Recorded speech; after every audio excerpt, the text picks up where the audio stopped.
Hi, I'm Coach Bill Yosca, and welcome to the second installment of Elves and Giants, a young-aged, elementary-aged progressional throwing instruction for young kids. Many times older kids, 8, 10, 12, 13, even into high school, those that are having trouble with their pitching, perhaps not hitting the catcher's target, rushing through their pitching motion, not waiting for the glove and the signal. Uh, you can trace back to what I'm doing here today and through our program and notice the corrections, the mistakes and the corrections for those mistakes that can help straighten out older kids with their problems. It's all right here, and it's all very simple. In dealing with young kids, you've got to be patient, and it has to be interesting. They have to see it as fun. If they improve, they feel good about themselves, they gain confidence. And to me, that was probably one of the greatest thrills as a coach, was to see a kid work through something, give good effort, work through his mistakes, improve, and then to go outside there to the field and have success. And that really kept me coming back as a coach for many, many years. It's a great game. They all deserve a chance to play and to learn, not just the coach's kid or the biggest and best kids. Everybody deserves a shot. It's a great time of their lives. So be a good instructor. Practice the drills yourself so that you learn them. You learn the corrections. The best coaches are the best teachers. So if you learn this, you can impart the information to your kids. They'll improve as a team, they'll improve as individuals, and you'll improve as a coach. I'm going to quickly go over what we did last time. And here are our two stars here. We have a giant on the post, and we have an elf on the water container. You place them down to what I call a throwing station, putting the player in a position where the giant is behind him and the elf is down in front of him between his feet. He assumes a position where his feet are in a throwing stride. If he was to step and to throw, what that normal stride would be, kind of looks like a wide batting stance.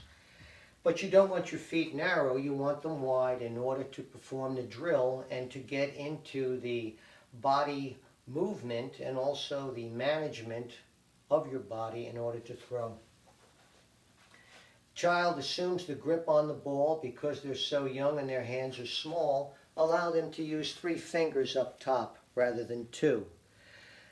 Have them grip the ball. I like a 4-seam fastball grip. With real young kids, you could also use the 2 seams here, like a railroad track. Again, trying to use words or terminology that draws a picture in their head. Allow the kids to put their fingerprints on the top seam and then their thumb, if they can reach, down to the bottom, north and south. The release of the hand, the release of the ball from the hand is as though the head was nodding up and down, acknowledging yes in a conversation. There should be a little bit of distance between the ball and the hand, but because their hands are so tiny, it might be a bit of a problem. Don't allow them to squeeze the ball. Many also will have their thumb up on the side of the ball, which makes them squeeze. If they squeeze, it contracts the muscles in the wrist and forearm and it makes it stiff, so they lose flexibility and quickness of the hand release. In teaching them how tight or how loose to hold the ball, have them assume the grip, stand up and hold their hand downward. Tell them to loosen their grip on the ball to the point just before it falls out of the hand. That's about how loose or tight, depending on what you're using with them, grip in order to hold the ball. Here we are, we're going back to our throwing station, and a brief summation of what we did the last time. We have the elf in front of us, the giant behind us. Student assumes the grip on the ball. He puts the ball in the glove and they bring the glove up to the center of the chest. You don't want to hold it far away. You want to bring it in fairly close so the hands can come down and separate, keeping the hands on the belly button side of the body. So if my target was that way, and you might have 3 or 4 kids lined up, or maybe just your own son or daughter, give them the command of elf, and on the command of elf they move the hands down together, and where the glove thumb starts to naturally turn over the throwing thumb, you separate your hands in a downward motion with the palms down. Starting position again, elf. Starting position, elf. And after several repetitions, and it looks like that's very smooth, tell them now we're going to go to the giant. Hit the elf in the head, elf, and then you want to bring the hands up and hit the giant in the chin. Notice I'm right about that height here. Then, as they turn their feet to throw at a target, maybe someone's catching for them down there, they have a target on a wall or a fence, they turn the feet, they bring the hand, and they bring the glove up to their shoulder, and they finish the flamingo finish on one foot with their throwing elbow down by their glove side knee. Try to get them to hold the finish as they get better at it. Allow them to adjust their feet. Ready, starting position, elf, giant, flamingo.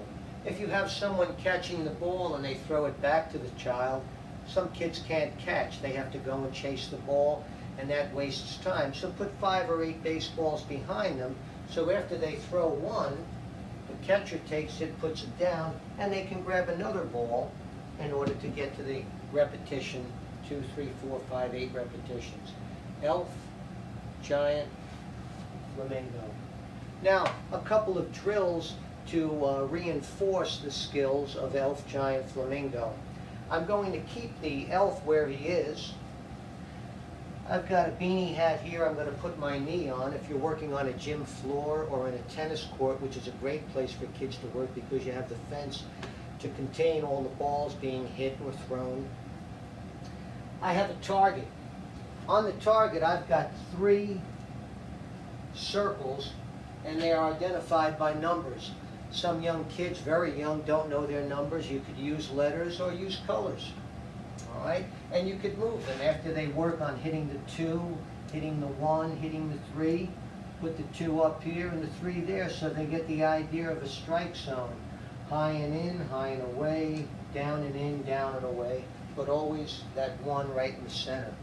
So now what you'll do is you'll have the student take his back knee or his throwing side knee and bend it and put it down on a little cushion. Could be another baseball glove. Have them stretch the front leg out so that the toes are facing the belly button direction, and have them go through the same commands of elf, giant. And this time we'll use finish because we're taking the legs away. When you want to work on the upper body mechanics of throwing, take the legs away from the student. Here they have assumed their grip, the ball and glove are in so close to the middle, and I'm working very, very close because I don't have a lot of room here in my basement. But even so, if this was an ideal location with a young kid, I might be 10 feet away from the target. You don't need to go back 20, 30 feet at all. Elf, giant, and say we're going to work on number 3, and have them finish by snapping the glove, throwing the ball, and trying to bend and come all the way through so that their throwing elbow touches the glove side knee. If the ball bounces, they can get the rebound. If not, have another ball behind them. Elf, giant, finish. All right, let's work on number 1 now this time. Everybody put your nose on number 1. Starting position. Elf, giant, finish. John, you didn't get that glove to the shoulder. Get that glove to your shoulder. Take a deep breath, everybody. Let's work at number 2. Elf, giant, finish. Now, when they separate, I know a lot of coaches like to teach this. Bring the glove and bring the ball right out of the glove this way. And then, because the glove comes to the shoulder, just leave the glove here. If I tried to teach professional pitching mechanics to a young child, I'd probably be pulling out any hair that I had left. If the glove is straight up and down, it promotes a nicer separation of the hands, and it's easier for the student to keep the hands on the belly button side of the body. In working with kids over years, when the glove turns this way, they have tendency to bring the ball and the hand back behind their back. When they try to bring the arm up to the giant position, because the hand is turned, they get a very uncomfortable feeling here in the upper shoulder and bicep. So they instinctively will turn early to throw the ball, and that results in a low elbow. A low elbow results in a high pitch, which is a more favorable pitch for a batter to hit. Throw strikes, keep the ball down, change speeds. Those are your 3 commandments of pitching.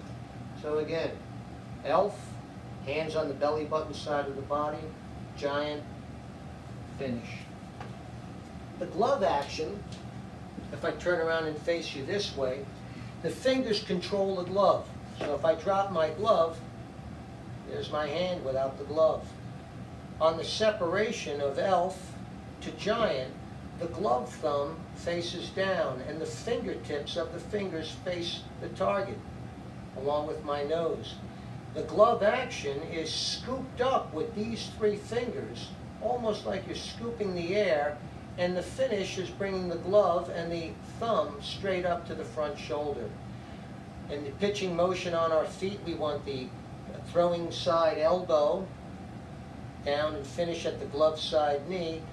So on that drill, elf, giant, finish, that is the finish. Kids will have difficulty. They'll want to put their backside down this way. Put down a pad so it's not hard on their knee, and encourage them to finish. Have them do 15, 20 of these, maybe 5 or 10 at a time. They switch, get another kid. But make it fun, make it consistent, do it yourself, learn the drills, and learn the corrections for the minor mistakes that they'll make. Elf, giant, finish.